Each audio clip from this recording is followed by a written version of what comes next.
মানে এছ কে পেট্ৰছৰ মালিকক ইমিডিয়েটলি গ্ৰেপ্তাৰ কৰিব লাগে। ইমান ডাঙৰ ঘটনা ঘটাৰ পাছত এতিয়ালৈকে তেওঁ অহা নাই, তেওঁ পলায়ন কৰিছে। তেওঁৰ কোম্পানীৰ মানে আপোনাৰ বিসংগতিৰ কাৰণে উপযুক্ত কাম কৰিব নোৱাৰাৰ কাৰণে এই ঘটনা ঘটিছে। গতিকে ডেফিনেটলি মই ভাবোঁ যে অতি সোনকালে তেওঁ ইয়াতে আহিব লাগে, ৰাইজৰ মুখামুখি হ'ব লাগে। আৰু যদি নাহে তেতিয়াহ'লে তেওঁৰ বিৰুদ্ধে মই চৰকাৰক গ্ৰেপ্তাৰী পাৱাৰনা জাৰি কৰিবৰ কাৰণে আৰু তেওঁক এৰেষ্ট কৰিবৰ কাৰণে মই চৰকাৰৰ অসমৰ মুখ্যমন্ত্ৰীক মানে এটা কথা খাটাং যে ONGC ব্যৰ্থ হৈছে। 7 দিন ধৰি আপুনি নিজে চাওক যে এইটো মানে কি কয় চুনামি আহিলে যেনেকুৱা ধৰণৰ হয়, তেনেকুৱা এটা আৱাজত কোনোবা মানুহ জীয়াই থাকিব পাৰিব নেকি? আপুনি নিজে দেখিছে কালি ৰাতি মই 12 বজাত 12:30 বজাত যিবিলাক চেঞ্চলেছ হৈ গৈছে মানুহ, ইয়ালৈ ONGCয়ে আনকি এম্বুলেঞ্চবিলাকো ব্যৱস্থা কৰি দিয়া নাই।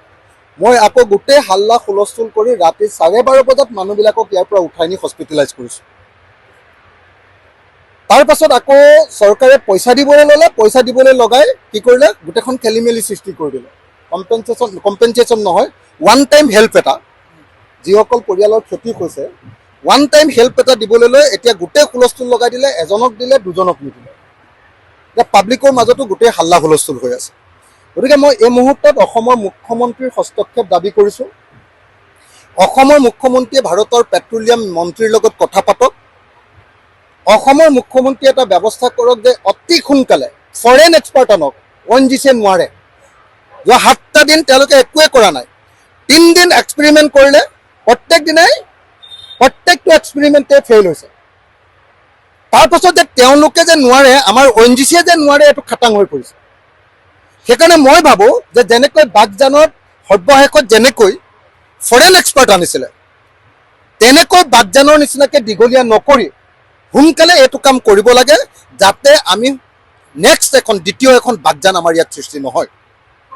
বাৰম্বাৰ কৈ আছোঁ, কিন্তু মুখ্যমন্ত্ৰীক মাতি আনি পৰিস্থিতি দেখুৱাইছোঁ। চৰকাৰৰ কথা কৈ আছোঁ, ছ'চিয়েল মিডিয়াত কৈ আছোঁ, সংবাদ মাধ্যমৰ জৰিয়তে কৈ আছোঁ, ONGC EDক কৈ আছোঁ, CMDক কৈ আছোঁ। তাৰ পাছতো এতিয়ালৈকে একো কাম কৰিব পৰা নাই। মানুহৰ জীৱনৰ নিৰাপত্তা নাইকিয়া হৈ গৈছে। মানুহে ভয়াৱহ অৱস্থা এটাত কটাইছে।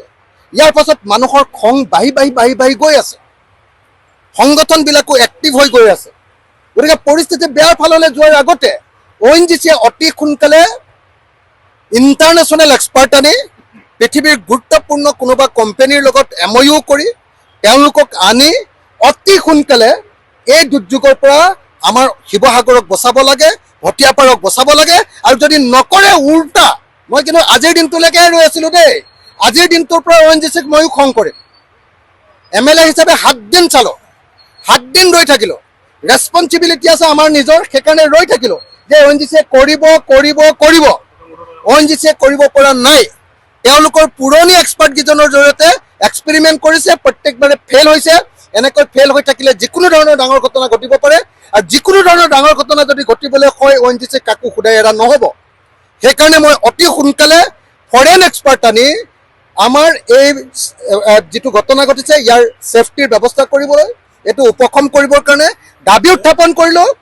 আৰু মুখ্যমন্ত্ৰী ডাঙৰীয়াক মই অনুৰোধ জনালোঁ, আহ্বান জনালোঁ যে মুখ্যমন্ত্ৰীয়ে পেট্ৰলিয়াম মিনিষ্টাৰৰ লগত, ভাৰতবৰ্ষৰ পেট্ৰলিয়াম মিনিষ্টাৰৰ লগত কথা পাতি, দৰকাৰ হ'লে প্ৰাইম মিনিষ্টাৰৰ লগত কথা পাতি ফৰেন এক্সপাৰ্ট আনি আমাৰ ভটিয়াপাৰৰ মানুহখিনিক বচোৱাৰ ব্যৱস্থা কৰিব।